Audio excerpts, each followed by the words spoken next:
have the most, I guess, at risk with the decisions being made are working. So the alternative would be to watch it online, I suppose, at Channel 14. Well, on cable, Channel 14 for charter subscribers and Channel 73 for ComSpan subscribers. And I have a lot of people ask me, can I watch it if I have DirecTV or satellite? And I know the answer is no. What would you advise those people to do? Well, we have a website, coosmediacenter.pegcentral.com. That's a long one, but we can put up graphics for that. And you can watch video on demand at your convenience. A lot of people don't have cable, even if it's available in their neighborhood.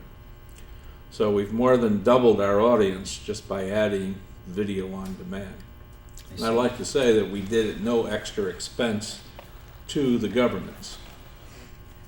If people wanted to ask you a specific question or make any type of comments, how can they get a hold of you? Well, the best way would be my email, which is Don Van Dyke, Don with 2 N's. It's not really the way I spell my name, but Don Van Dyke with 1 N was already taken.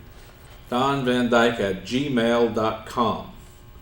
I'm also available at the studios, 135 South Wall Street in Coos Bay.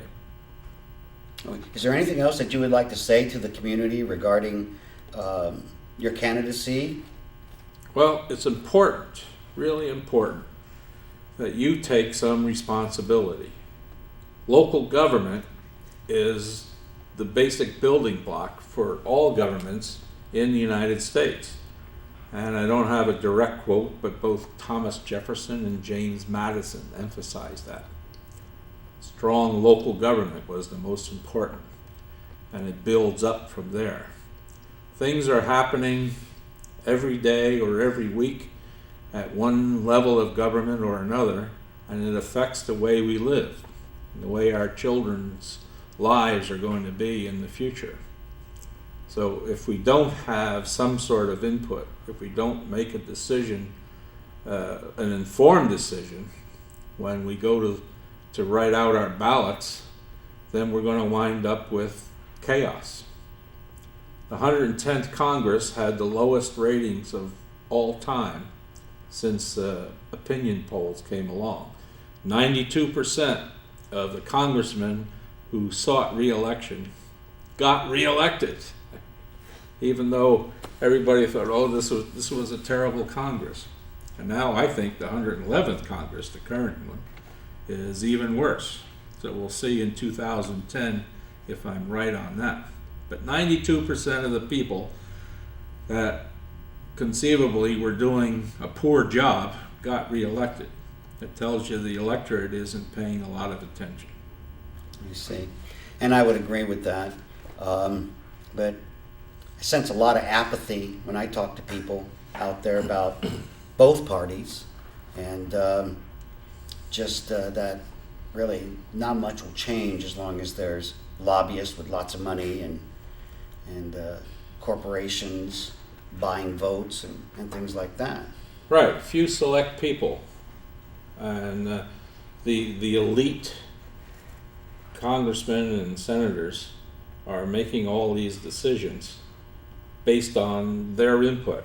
So if they don't hear from you, I don't mean you yourself, Felix, but you, the public out there, we're going to get more of the same. Well, don't leave me out.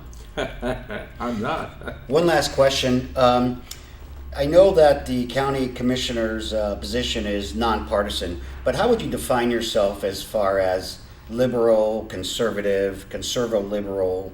How would you label yourself? Well, I'm not sure those definitions, liberal and conservative or Republican or Democrat, mean much anymore. But I do lean to the right of center.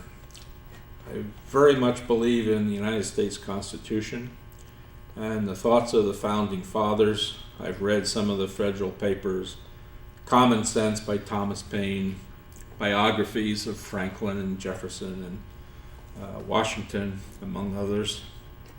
I grew up in a former colony. Which Colony was? of New Jersey. And before that, it was the Dutch colony of New Holland, with New Amsterdam being the capital. By the way, you asked about my background.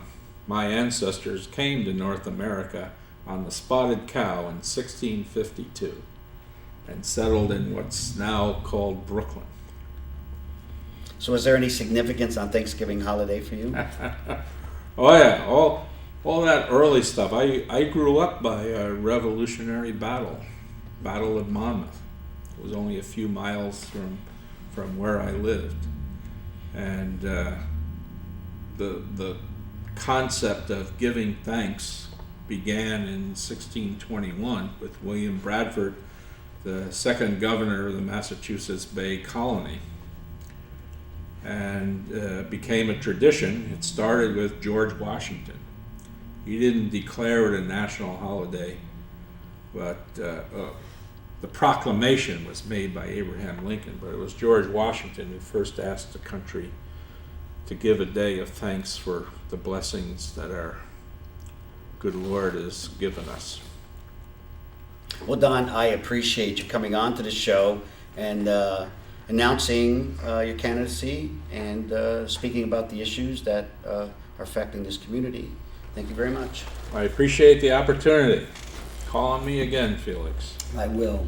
And I ask everybody to tune in again. I will be trying to interview as many candidates and current county commissioners on this show before the election.